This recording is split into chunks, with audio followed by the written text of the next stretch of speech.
Akhir-akhir ni ramai pula yang tanya saya, adakah majikan wajib gantikan cuti umum kalau jatuh pada pekerja sedang MC ataupun pekerja sedang cuti hospital. MC juga tapi cuti hospital. Okey, so jom kita tengok apa yang dinyatakan dalam Akta Kerja 1955. Kita buka buku Akta Kerja 1955, kita tengok dekat dalam Seksyen 60D berkenaan dengan hari kelepasan. Lepas tu kita buka pula subsection 1B.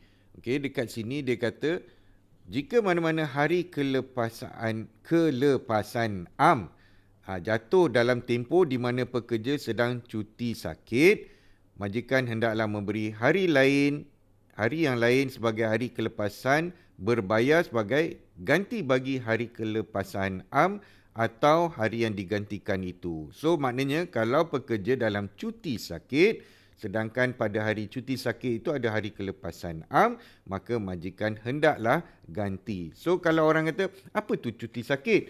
So kalau kita nak tahu cuti sakit apa, kita buka pula dekat Seksyen 60F.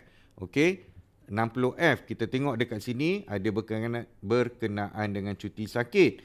So apakah dia? Kita tengok cuti sakit berbayar antara lain kalau tak perlu dihospitalisasi, maknanya yang MC biasa kita dapat kat klinik. Okey, dan juga kalau kita tengok dekat subsection BB dia kata 60 hari kesemuanya setiap tahun kalender jika hospitalisasi adalah perlu.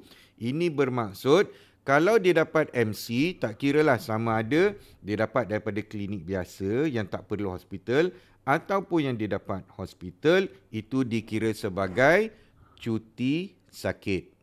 Sebenarnya saya dah bincang isu ni dalam buku yang saya tulis, 46 kesalahan yang masih ramai majikan tak sedar. Dalam ni ada saya nyatakan juga. Okey, jom kita tengok. Okey, ini buku yang saya tulis 46 kesalahan yang masih ramai majikan tak sedar. Ni ada gambar saya sekali ni.